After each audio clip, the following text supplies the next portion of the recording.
Bien, les comentaba que este tema ya es de cierre del bloque 3 de historia. Entonces ya con esto vamos a finalizar todo lo que ya hemos abarcado en este tiempo. Tenemos como tema entonces la influencia extranjera en la moda y el deporte. Para empezar este tema, chicos, ¿qué entienden ustedes por moda? ¿O qué sabemos acerca de la moda?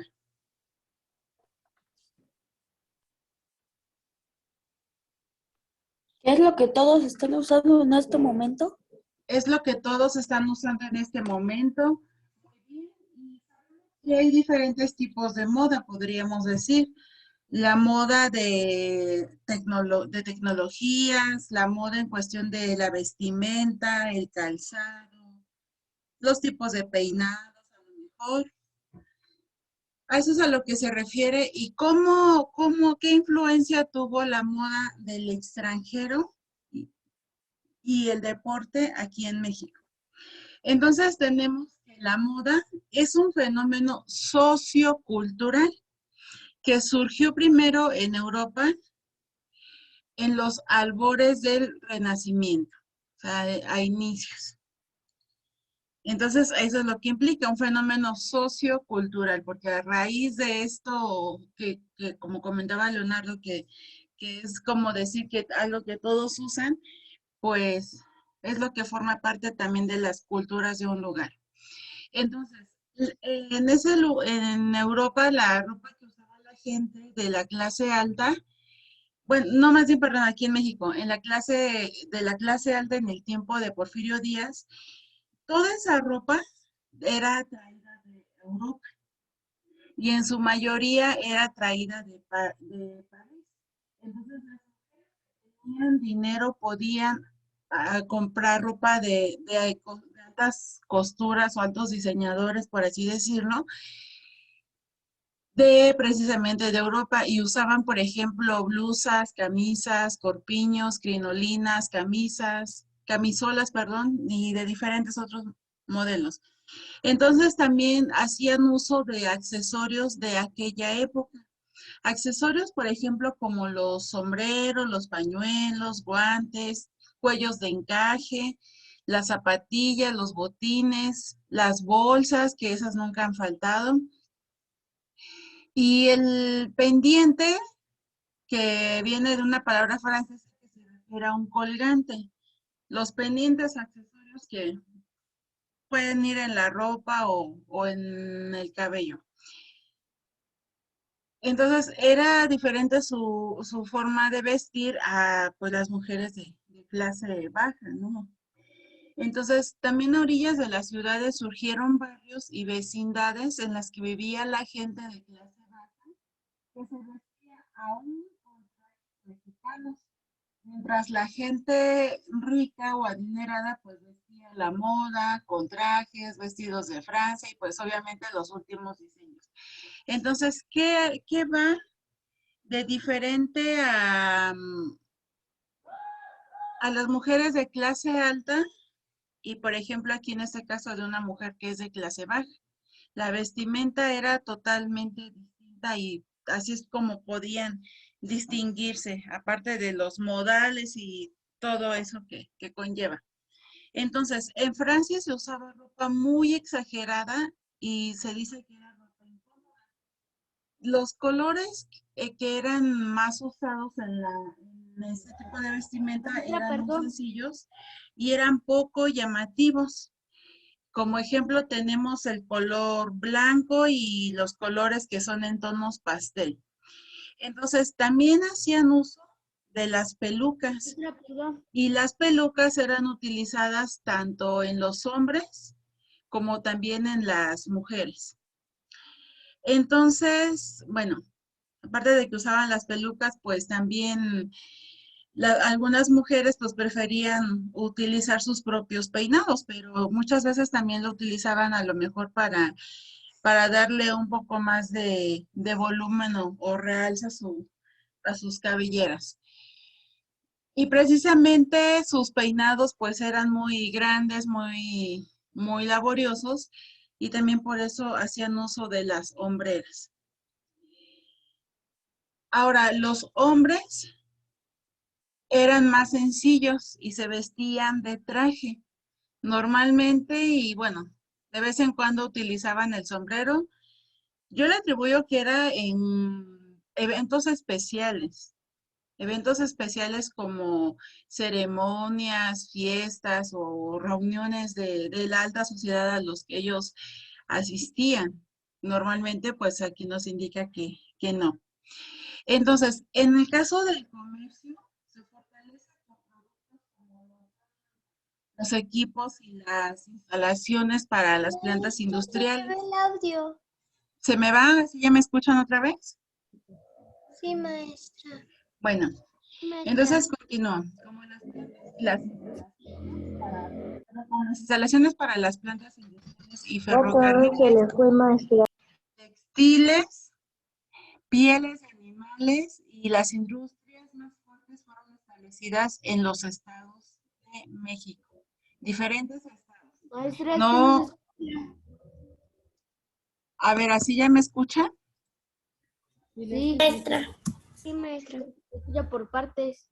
Les comentaba que no fue nada más en el Estado de México. A lo largo de estados de México estamos hablando de estados de la República Mexicana, como lo fueron, por ejemplo, Guadalajara, Puebla, Orizaba y Monterrey. Y entonces también no consumía tanto por los bajos salarios de la mayoría de los mexicanos. Acuérdense que era muy poco el pago. Entonces, dentro de los efectos del sabemos que Porfirio No, durante 30 años Se le sigue y había un mayor esplendor en México, pero esa desigualdad económica incrementó maestra, por los textiles. se le sigue yendo el audio. A ver, ¿así ya me escuchan? Si no, voy a tener que ponerme a ver, permítanme, ya sé cómo.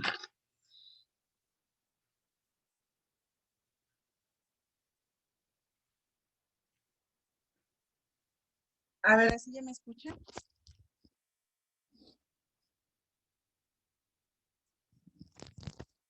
¿Me escuchan o no me escuchan así?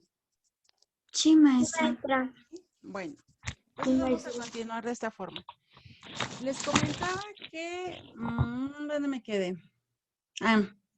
Que hemos de recordar que Porfirio Díaz gobernó durante 30 años y estaba en su máximo esplendor en México, pero cabe señalar que era muy evidente la desigualdad económica al incrementar los textiles que se fabricaban como el algodón para exportarla a Europa y allá pues era vendida en un precio más económico.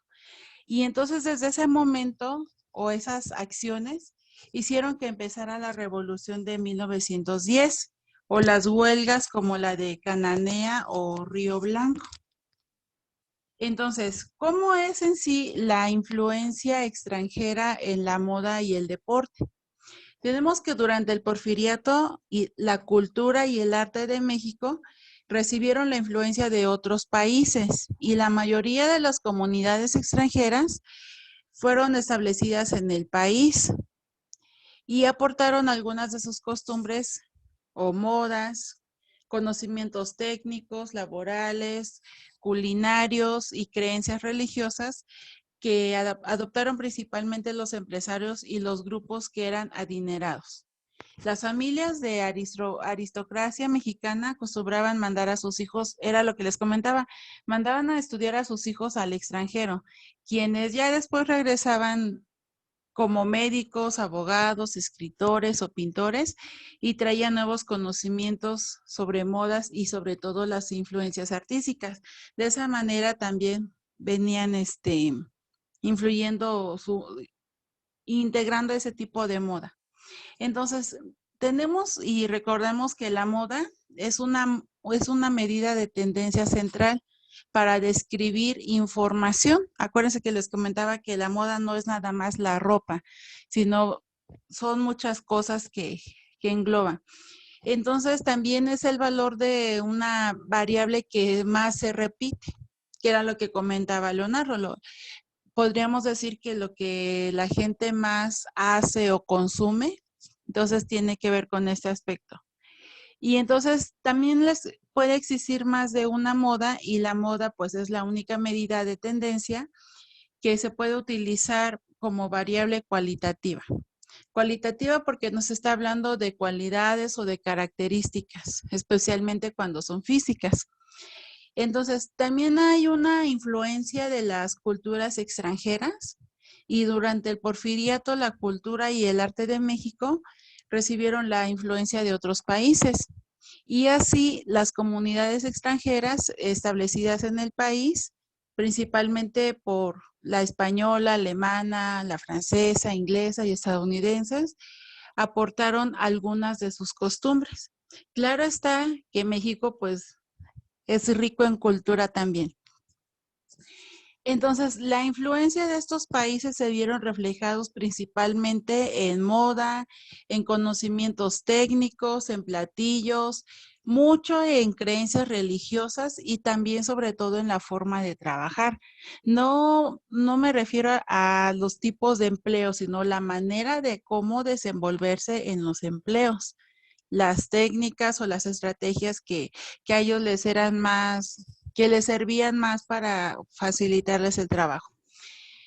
Entonces, en el caso de la influencia estadounidense e inglesa, las familias de la aristocracia mexicana adoptaron rápidamente las formas de divertirse de los estadounidenses y de los ingleses.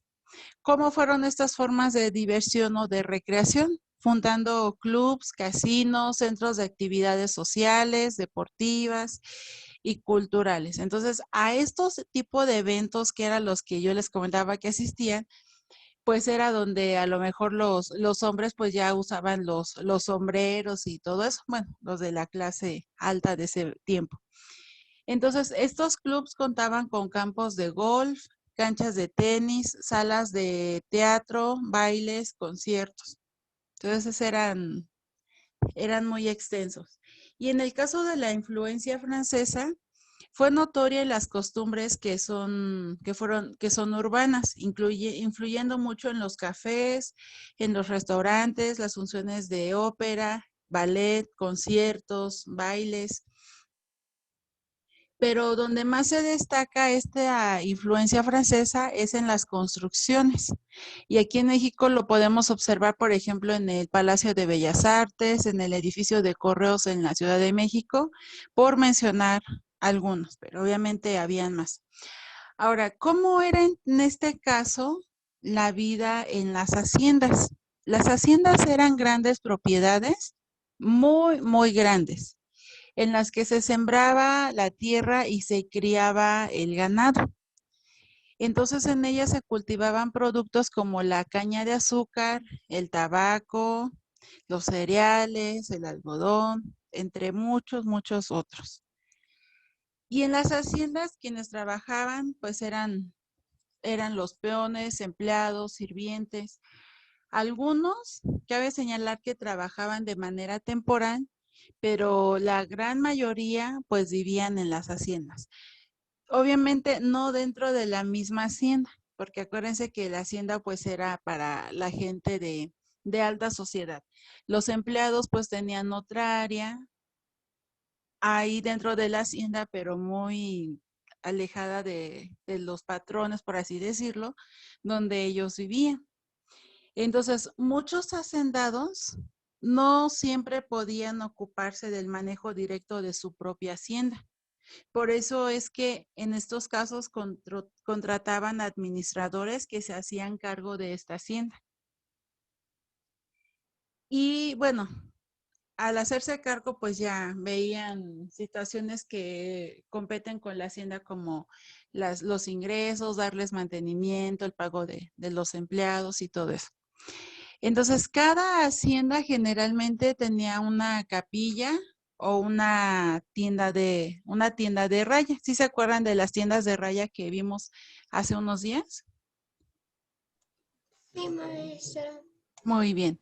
En esta tienda de raya, bueno, tenían varias cosas las haciendas. Les comentaba, tanto una capilla una tienda de raya, un almacén, una escuela, hasta una cárcel, una troje donde guardaban los granos, los jacales para los peones, que precisamente era donde ellos vivían. Jacales los jacales son como pequeñas casitas, pero de palitos o de madera. No creo que les hayan construido con tabique y todo eso, porque pues ahí ya era muy notoria la diferencia entre los que vivían en la hacienda y las casas o los hogares de los peones. Y bueno, la casa grande con todas las comodidades y sus lujos, por eso es lo que les comento que era muy diferente. Ahora, recordemos que la tienda de raya era un lugar donde se vendían productos que eran básicos o que son básicos. Por ejemplo, el jabón, el maíz, frijol. Por ejemplo, para los hombres de baja clase, pues el aguardiente y otros alimentos que eran básicos como por ejemplo para los peones o los empleados de las haciendas. Y entonces estos productos, pues al ser para la clase baja, pues también eran de mala calidad y bastante caros, sabiendo pues el salario que percibían ellos. Entonces, el salario o jornal, como se le llamaba también, se pagaba con estos artículos y en muy pocas ocasiones pues les daban el dinero en efectivo. Entonces, la vida en algunas haciendas fue difícil, bueno, fue difícil para quienes trabajaban ahí. Los que vivían ahí, pues no iba a ser difícil vivir en un lugar con altas comodidades. Pero sí la vida por ejemplo, en los trabajadores era de mucha esclavitud. En algunas haciendas sí los trataban bien, pero en otras pues no, recibían malos tratos. Y algunas pues también tenían unas condiciones de trabajo digno, pero esto difería según el dueño que dirigiera cada hacienda o según la persona que contrataban también para que cuidara de las haciendas. Entonces, chicos, bueno, pues hasta aquí terminamos ya esta explicación del tema sobre Porfirio Díaz, la revolución y todo lo que aconteció.